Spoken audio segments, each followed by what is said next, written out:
very welcome along to this week's edition of Friday Night Racing on Off the Ball, brought to you by Horse Racing Ireland. Love every racing moment. Visit hri.ie. We're starting off with some advice for you. Get a ticket for Bellewstown next Thursday. You don't want to miss this. All the money raised on the day goes to the Direct Aid for Africa charity that was founded by Barney Curley. Tickets are available to purchase on bellewstownraces.ie. Every racegoer gets a commemorative race card, and the reason you should go is that the race on the day, in memory of Barney Curley specifically, has an absolutely stacked field. Jamie Spencer, Tom Queally, Shane Kelly, and our guest this week, Frankie Dettori. You're looking at me there. I was like, am I riding a Bellewstown? Frankie Dettori, good afternoon to you. How are you? I'm okay. You're making me nervous now. Well, I mean, it's a big deal. It's a big deal. This is your first time ever at Bellewstown, I'm told.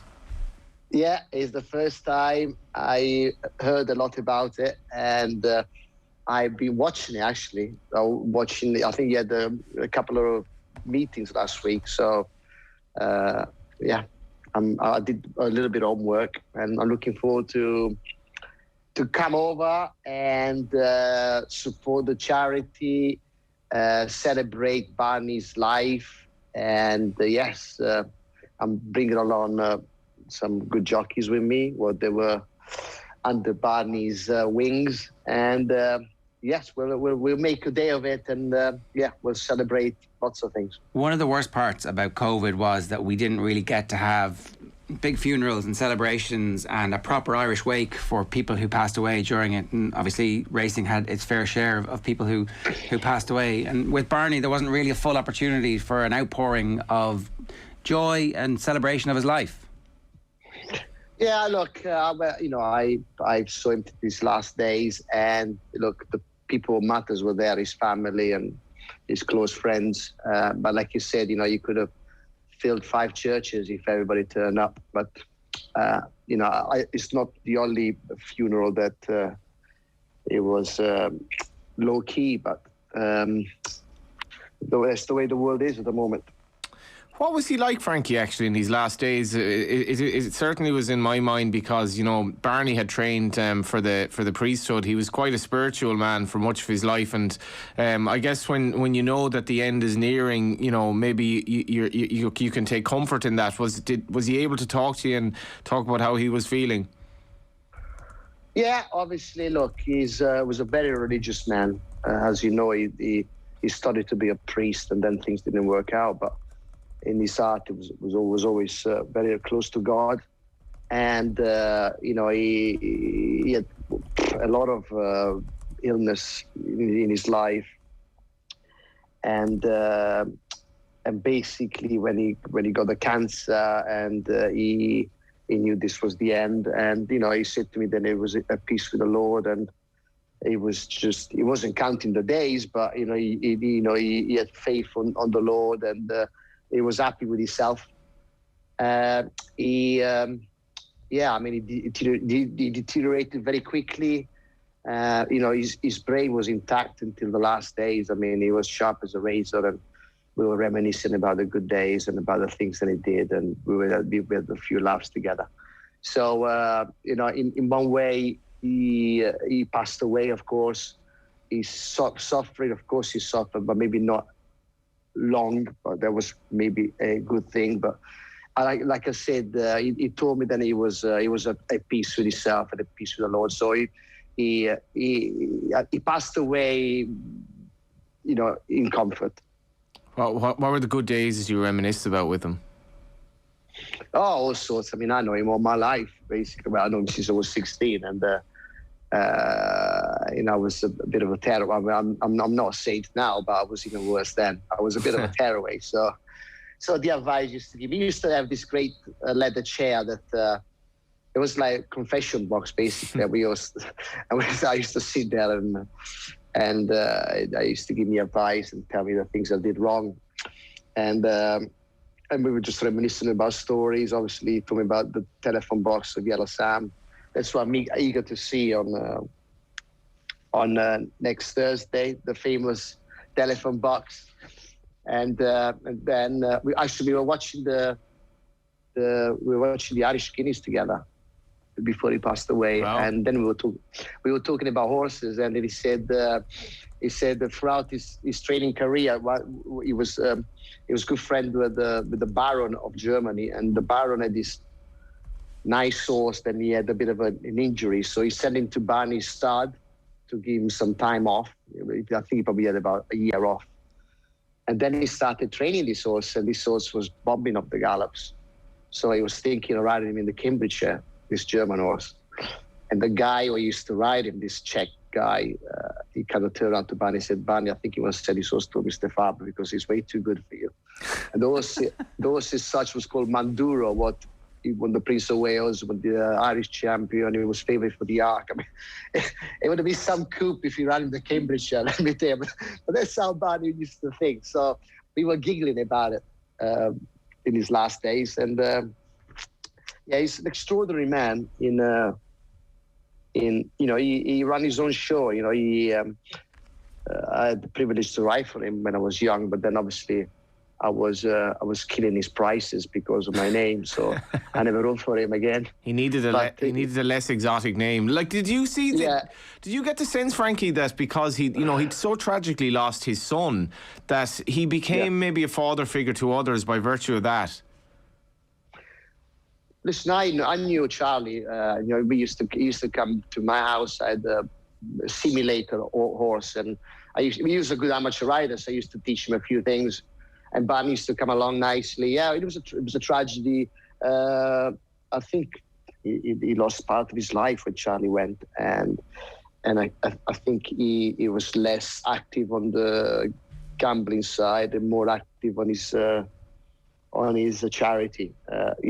It was always a good man to other people before Charlie died. It was a mentor to Declan Murphy and then myself and then Shane, Spencer, Tom. I mean, and the list goes on and on and on. So it was a very giving man, and interesting. Very interesting. His training. You used to give horses numbers instead of names, so nobody knew which horse was what. He had great patience. He would turn a horse out for 2 years and then bring him back in training. People forgotten about it. And then he had a plan, but I never knew what was going on. And I just read it in the paper like everybody else the next day. He would wait, and obviously Yellow Sammy one example, but I think it was about 10 years ago when he had 4 horses running on the same day in amateur races, and 3 have won. And 1 got beat, and he said to me, thank God the other one got beat because I don't think the bookmakers had enough money to pay him out. So the treble enough was worth over 2 million or something. So it was a remarkable man. And he did it all himself. He trained them. Of course, he had assistant trainers and lads, but he trained them, he looked after them, he bought them himself. He trained for a couple for Patsy Burns, obviously, but in fairness, most of the horses that he had were his. He paid the staff, so it was a one-man band, and he was very, very successful at it. Can you take us back to the very start? How did you meet him, and what was it like when you got under his wing at the start? Well, I went on a night out in my town, and I came back after a few drinks, and I came back. I turned the TV on, and I think it was about midnight, and there was this program called After Dark on a Saturday. And listen, in those days, only 4 channels. So I watched it, and it was him, McQuarrie, Broscott, some lady, I can't remember, it was 4 or 5, and they were all arguing about racing and this and that, bookmakers. And Barney sat in this room and never said a word. And then the last 10 minutes, he held court and he shut everybody up, and he was so fascinating. I thought, I would love to meet this guy. And it was, I think the next week I went to the sales in Newmarket, and I saw this figure with a trilby, and obviously it was Barney. And I was a magnet to him. I went straight to him.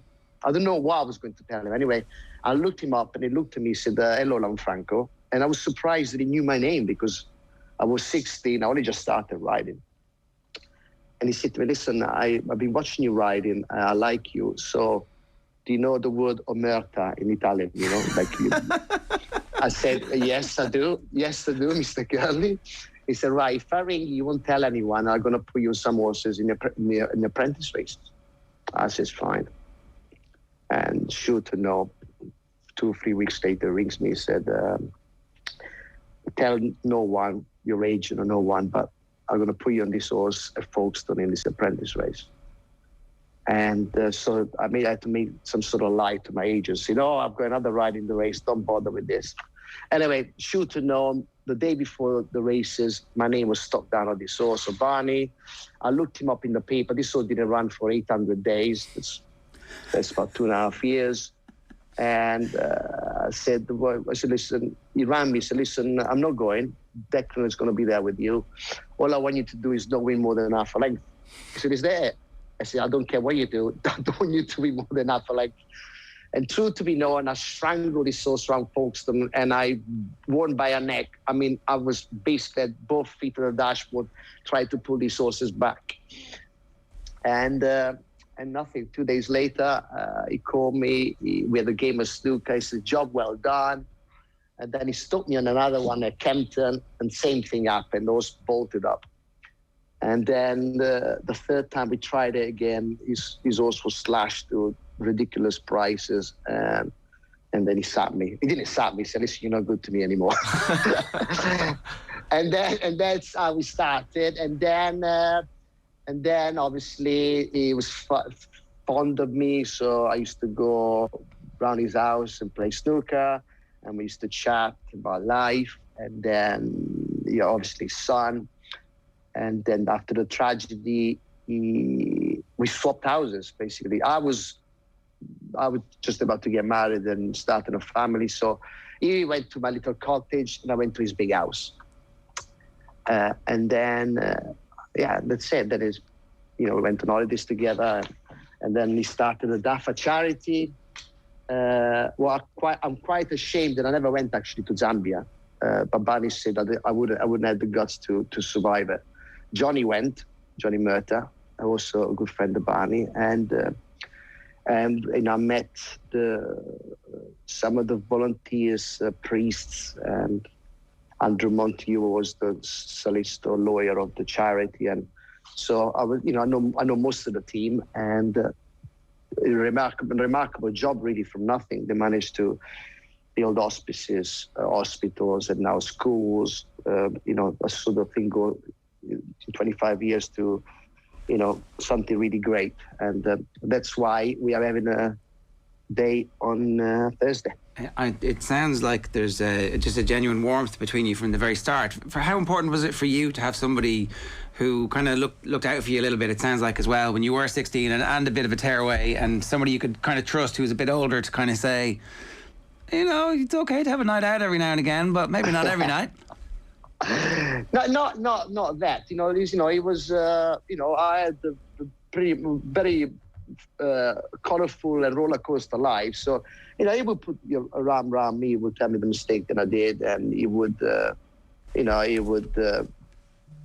kick you up the backside if you did something wrong. But overall, he had a good heart, and he would. He would say the right thing in the right time when somebody was low, when somebody who needed one. And it was always there for me. So more, of course, we share the same passion, horse racing, and we talked about it all the time. But we never kind of, I never knew what was going on, and in his operation. But I would go in the winter to ride out a little bit for him just to get myself fit, because I knew that he was a friend, and I knew that he didn't mind. But and can I ask you, from that, Frankie, were there many people in your life who you would take advice from, or like a kick in the ass from, or an arm around the shoulder? Because like you guys who make the very top in sport, you're competitive, and you don't always take feedback in a positive way. There's not many people, I would suspect, who you would trust to give you feedback, positive or negative. But listen, I came to England when I was 14, and I didn't have my parents. Of course, my parents were a phone call away, but I didn't have anyone physically here to kind of to guide me or tell me what was right, what was wrong. So he was, he was always there for me, and so it was like a father figure to me. And and it was there till the very end. And so it was always somebody that I could turn to and ask him for advice. And he was a great man, and I was one of many. It wasn't just me. I was one of many that he touched lives, and that's why it was so popular. That part of his life is something that I think only has really emerged afterwards, certainly for the general public. The story of Barney Curley is the story of Yellow Sam and the story of Bellewstown. But actually, it's a much bigger life than that, isn't it? Yeah, absolutely. And you see on Thursday the people that turn out, because he was a character. He had the amazing one-liners. Yeah, if you see him walking around, you think he didn't have two bobs put together, and he had it was not about the money. It was about life. It was about behavior, about giving, like his famous book, Give Something Back. It was always looking out for people, and that's why it was so special. And that's the interesting thing, Frankie, because like a lot of people, they make money, but not necessarily to be wealthy. They make money for different reasons. Barney pulled off these coups, sometimes because he was broke and actually did need the money, but other times he did it for the kick and for the enjoyment of beating the bookmaker. And from Yellow Sam, which was obviously turned into a movie, but then as you mentioned, this idea of the multiple bets, which all of a sudden you have astronomical odds. Charles Burns tried to copycat him. I know another punter in Ireland now who's also teetotal like Barney and is constantly trying to plot, but they don't necessarily live these really, really glamorous lives. It's more almost for the kick of it and for the enjoyment of beating the bookmaker. Yeah, I would say that's quite right. And he also liked to do it without cheating. He was doing things above the law. You know what I mean? And it took great patience and great planning, especially when you do it all by yourself, not to let the cat out of the bag before. Otherwise the price would be slashed. So that was part of his life. That was part of his makeup. But that did not interfere on his kindness and his religion and his way of helping people. There were two different Barneys that I knew, and it was quite fascinating that I was, all these years I was been around that. And I never saw the gambling side on him, because that didn't quite interest me. But it's amazing when you look back all the things that he managed to do in racing, and go even with the winners he had at Galway, and many more that they've gone under the radar without his name. So it's amazing, man. Yeah, and like I think, I guess in racing in particular, you can't see the wood from the trees at times, because it's just race, day in, day out. There's almost no sport where you're literally almost racing every day if you want to as a jockey. And Barney, he did have this idea, maybe after Charlie, that there is more to life than this, and we can actually help people in other parts of the world who are far less fortunate than we are. Yeah, look, I told me many times, prior to Charlie's death, if he had a car, he wanted a bigger car. Yeah, if he had a house, he wanted a bigger house. He was forever kind of chasing his tail, and then obviously that tragedy, it kind of changed it. It's not about, obviously you need to have goals in life, but he got to a point that he thought he had achieved enough, and he just wanted to give something back. And obviously all his friends then stayed in church and became priests. He was always very close to them, and they were missionary in Africa, and so he decided to get involved, and he knew he could raise money, and he started DAFA charity. I was I think maybe 30 years ago, I was on a whip suspension for a few days, and he said, look, I'll take you with me to a retreat in Galway with the priests. I thought, this is going to go down well. I'm religious, but I'm not that religious. So we boarded on the plane. We arrived in Galway, and actually the retreat is opposite the racecourse. It was no race. It was like middle of May or something, and and I had my own little room, and obviously with all these priests, they were meditating and doing their stuff, and I was pretty much in my room and reading the paper and having a cup of tea, and then towards the evening, Barney said, "All right, we're going to go to the pub and have something to eat with the priests." I said, "Fine." And before after a couple of guineas, the guitars were out, everybody was singing. This is much more fun than I thought. Even they enjoy themselves and they have a laugh, and but at the end of the day, they are religiously, and they do a lot of things for other people, and that's why this DAFA came out, and it was a creation of Barney, basically, with the help of his fellow priests. And getting on to Bellewstown, I do remember when you came to Killarney, what's that, maybe a couple of years ago now, it was just amazing, the power, because I find in Ireland, horses don't necessarily sell tickets as much as they should. It's almost like we're so used to good horses here now that there isn't as much of a novelty, but you were a novelty, and I guess as much as it will be about Barney, you are a big draw on Bellewstown next week. Yeah, when I spoke to my fellow jockeys in Ireland, they said Killarney is like Royal Ascot compared to Bellewstown, so they kind of frightened me a bit. Listen, I'm not really there, of course I'm there to race and try to win. I'm there to have a fun day out, to remember Barney and give the DAFA chart a bit of a plug, make sure that people come to the races and have a good time, sign a few autographs, and have a jolly day.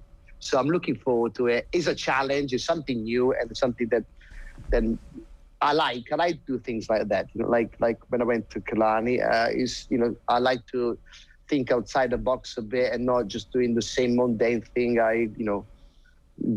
Go to the tracks than I usually go. So it'll be a fun day.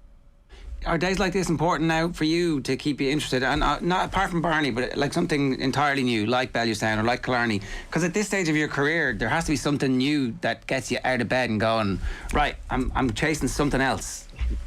Yeah, I do. When a challenge is put in front of me, I like to, before I would say I'll be afraid of doing it. Now I'm thinking, well, I'm 50. What's the point? If the chance arrives, I take it. Because I won't have many other chances in later life. So anything was thrown in front of me, I usually nowadays I take it. How are you looking so well, actually? Yeah. For 50, I think I took the words out of Ger's mouth. Do you drink the finest of Italian wine, or is it just riding good horses, or what is it? In good genes, I'll be honest with you. I think my parents. And look, I think doing something that you love helps a lot. Doing something with the smile on your face helps a lot.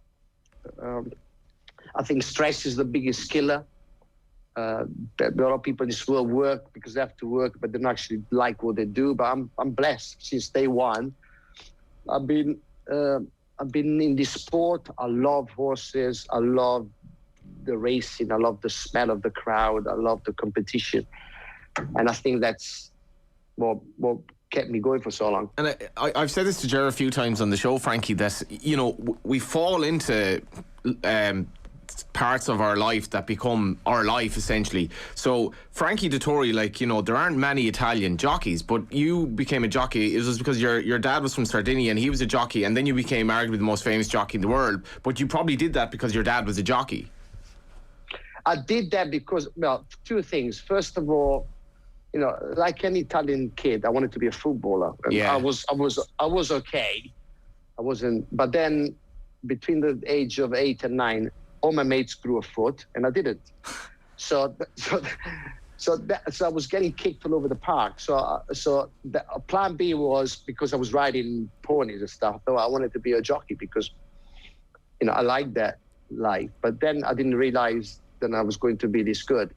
And by all kind of fell in by chances. You know, I came to England to learn, and Kumani took good liking on me, and then he taught me a lot, and then the whole thing snowballed out of what I still think that I never realized this was going to happen to my life. So, you know, I had every intention to become a jockey and to do well, but I didn't, in my wildest dream, I thought I was going to be this good. You mentioned the good genes, right? Is the story about your dad mucking out stables and being asked to ride a horse that was unrideable, is that true? Was that his first experience of being a jockey? So basically, well, what happened was when you were apprentices, you signed for 5 years to a trainer, and Dad never sat on a horse, so all he was made to do is sweep the yard and muck out. And they had this crazy horse next door stable that only this guy was able to ride, but this guy didn't turn up for a couple of days. He was sick or something. So the trainer was so desperate to get his horse out and get him exercise that my dad stupidly he volunteered to ride his horse, because he watched people ride, you know, for months, but he was never sat on a horse. And I guess because this crazy horse felt that my dad was incapable of riding, he was quiet, and he lobbed him around the track once. And the trainer was so excited. He said, well, just take him round again. And but I think the reason for that horse was calm is because my father couldn't ride. Because everybody else used to ride his horse. They used to bully him, and this horse used to get mad. So that's how I started, really. Well, that kind of blows my theory up, because my theory was your dad was obviously an innate horseman. There was something inside him that was great, but actually it was just his calmness. Correct. And, you know, horse has sixth sense, you know. I guess this horse didn't want to be bullied, and my father wasn't able to bully a horse because he wasn't able to ride, and this horse was like calm. And so is that your gift? Is that the genetics that you inherited from your dad, that you actually can feel what the horse needs? Well, Mum, she used to work in a circus, and she did everything. She stood on two horses together and galloped around the circus square, the ring. And she was very supple, and so a bit of combination. You know, my dad physically and my mum's suppleness. And I mean, be a horseman is because I've been around horses all my life. And you know, Luca was always telling me when I was a kid, you have to find the key of every horse because every horse is different. So he used to challenge me by putting me on different type of horses every day, and it worked. It definitely worked. So, in your head, these experiences this week, are they the things that are keeping you going, or are you just going to keep going until you don't enjoy it anymore? Is there a clock in your head about when you might stop? I'll be honest with you, when I was 30, I said I'll stop at 40. When I was 40, I said I'll stop at 50. And I'm 50 now and I'm still going. So I really don't know. Look, nowadays, with the dietitians, with the physios, and you know, in every sport, everybody goes longer. Tennis, football, and I mean, I remember when I started. I mean, 50 was the magical age of retiring. I mean, Mick retired at 51, my dad 51, Lester retired at 49, came back at 56, Pat retired at 50. So by nowadays, you know, if I can squeeze 3 or 5 years, be great. As you know, in my sport, you always one fall away from stopping, so I can't help that. But I take good care of myself. I train every day. And, you know, the most important thing is as long as you got that fire in your belly that you still want to do it, I will do it. And I tremendously enjoy what I do. It's no better feeling when I go racing. You have, you know, 20 or 30,000 people shouting your name when you ride a favorite. It's tremendous. I mean, it's like a drug. You don't want to let go. And you know, it took me over 30 years to get to this position, and now I'm enjoying it. So the crowds coming back must be something you're feeding off. Oh, it's amazing. You don't realize how. I went to Canada last weekend, and they're still under lockdown. And what a difference, because we now almost back to normal in this country. So the last 6 weeks, I've been able to enjoy a full crowd like we did at York, or like we got Newmarket. So we already got used to have the crowd back, but it was, it was sort of culture shock to go back to what we were, like when I went to Canada. So hopefully you guys are on the way out. I've seen that you got crowds coming back, and make sure you'll get to Bellewstown on Thursday. I'm waiting for you. Are you going to win? Of course. Right. I'm not coming down to lose, isn't I? That's our tip then this week. Back Frankie Dettori on Thursday in Bellewstown. Frankie, you've been great with your time. Thanks a million for joining us. Okay, take care. I'll see you Thursday. Bye. Bye.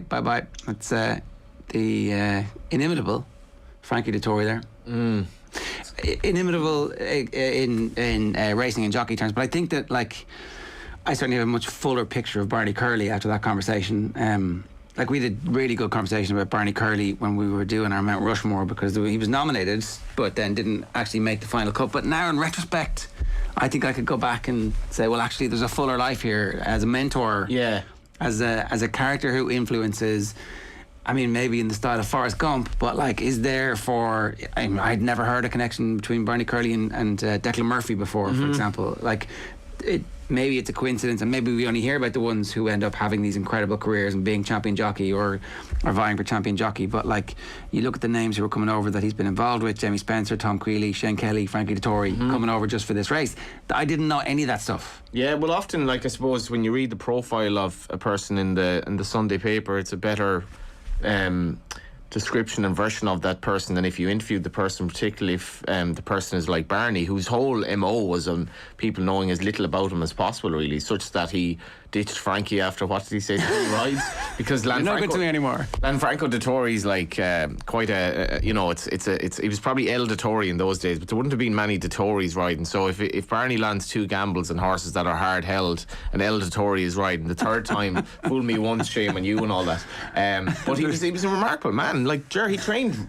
By and large, he trained rubbish, or he trained crocs that he got back to some sort of ability. And I'm not going to lie, I mean, I'd have some misgivings about how erratic his horses ran. They'd go from like run to 40 to run to 100 nearly in the space of like one run, but he did everything. Those runs could be 800 days apart, though. Exactly, he did things within the rules.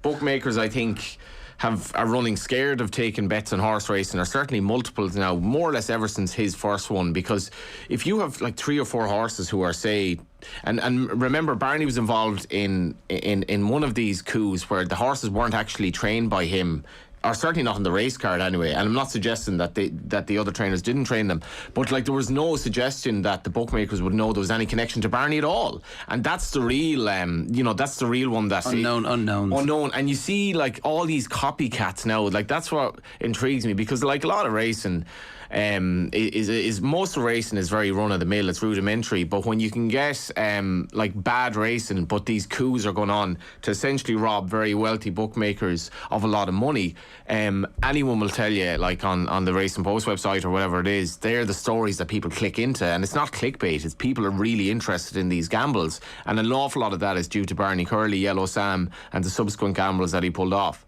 Okay, so Bellewstown this Thursday. Tickets are available to purchase. BellewstownRaces.ie. Everybody gets a commemorative race card, and it is all raising money it's obviously in memory of Barney Curley and his Direct Aid for Africa charity that was founded. So, as I said, Jamie Spencer, Tom Queally, Shane Kelly, and Frankie Dettori going up against the best Irish jockeys in that race. I want to give you the full name of the actual race itself, so I can where's the details of the actual name of the race here? It is the 20,000 Gannons City Recovery and Recycling Services Limited, supporting DAFA Handicap. So, and that's Direct Aid for Africa Handicap. And it is this Thursday in Bellewstown. I think there's still some tickets available, and during the week, sponsors were still able to sponsor saddlecloths if that was one way that you wanted to give to the charity as well. That would be great as well. So BellewstownRaces.ie. Friday Night Racing is brought to you by Horse Racing Ireland. How do you follow that, Johnny? Yeah, just I suppose another charity to mention, which involves Bellewstown, the Coast to Curra cycle. Oh, you did tomorrow. the cycle? It's tomorrow. Yeah, so I think Bellewstown is one of the... Starts at 7 o'clock there? Starts at 7. I think it starts at Laytown, does it? And then, Laytown, sorry. And then it takes in... various kind of studs and racecourses, innate, Bellewstown ends up in the Curragh and so forth. I think there will be a couple of special guests to welcome the stragglers and so forth after 155k. I'm sure there'll be a lot of straggling, but to welcome them back to the Curragh before a very good card tomorrow. And Gavin Lynch is doing that, has kind of organised that charity I guess it's kind of around Pat Mullen's anniversary and so forth, and it's for pancreatic cancer research, and it's a very worthwhile cause. I know there are some people who probably shouldn't be let out not to mind on a bike willing to participate tomorrow, some of whom I know, so support them and go to the GoFundMe page, because it's not that easy to ride a bike. Especially around Bellewstown, which is quite hilly. 155 kilometres, it's a bit tricky as well. Right, let me tell you about the tote 10 to follow. Unfortunately, things have taken a turn for the worse here from my perspective. If Search for a Song makes a quick reappearance on Sunday at the Curragh, where she's down to run, you may well be able to grow your lead over me. Next weekend sees the biggest potential for a change in the Tote 10 to follow standings as the big names in all our stables head to Paris for the Prix de l'Arc. Tote would like to remind everyone the Tote jackpot is back. To play the jackpot, you pick the winners in races 3 to 6. You can play the jackpot at any Irish race meeting and on tote.ie. Tom Malone leads. It's not a massive... It's not the kind of we're all like in his wake lead that it was for a while. It's only 82 points over you, and then you're 13 points ahead of me. So narrowing the gap. Yeah, I was going to ask Frankie who's going to win the Arc, but you kind of ended the conversation. He's ridden Snowfall, and he's obviously, like, even at his age, he's riding some unbelievable horses. And yeah, so you'll keep him all day, because his relationship with kind of riding for Aidan O'Brien now and so forth is interesting. Rides a bit for Aidan, his relationship with other jockeys and all that, and yeah. Those trainers aren't, and those owners aren't putting him on horses because they like the name and they want a bit of celebrity. They want him to win, right? Let's say some people would still consider him literally the best, like at 50. Ryan Moore is obviously there, but British racing's probably without star young riders at the moment. Colin Keane is the best we have. But yeah, I mean, if you canvass trainers, a lot of them would still say Frankie's the best, which is some going at 50, It's a great thing about racing as well, that you can go that strong. He mentioned Pat Eddery, the late Pat Eddery, Mick Kinnan, and Lester, who obviously came back. But I didn't realise it was 7 years, or was it 6 years, whatever he said between there. 56 was it? He came back to ride Royal Academy for Vincent O'Brien, obviously in the Breeders' Cup, which is incredible. But yeah, Frankie 50. It's not like I think Davy Russell's comeback. I think is remarkable, because he's a jumps jockey. I think Davy's 42, and that's a lot more laudable than riding in your 50s on the flat, because you don't have that many falls. Frankie just looks in great shape. He's probably not riding as much like low grade stuff, because you have to, maybe less is more as you get older, and that's why it's special to have him at Bellewstown. And I think these events, when Pat Mullen's fundraiser at the Curragh had all these ex jockeys riding, and there's obviously Tony McCoy and Ruby and Carberry and all that came back. There's amazing buzz, but Ireland really, really loves Frankie Dettori. Like, it'll just sell out, simple as, and it'll be massive. It'll be all over the papers. Like, it gets racing on the papers because it's Frankie. Oh no, totally. And if he wins, he'll do the jump, but everybody will be like, Bellewstown will be aflame. So that's the place to be this coming Thursday. BellewstownRaces.ie for tickets. That is this week's Friday Night Racing in the books. We'll talk about the racing in more detail next week. Obviously, Friday Night Racing on Off the Ball. It's brought to you by Horse Racing Ireland. Love every racing moment. Visit HRI.ie. See you next week.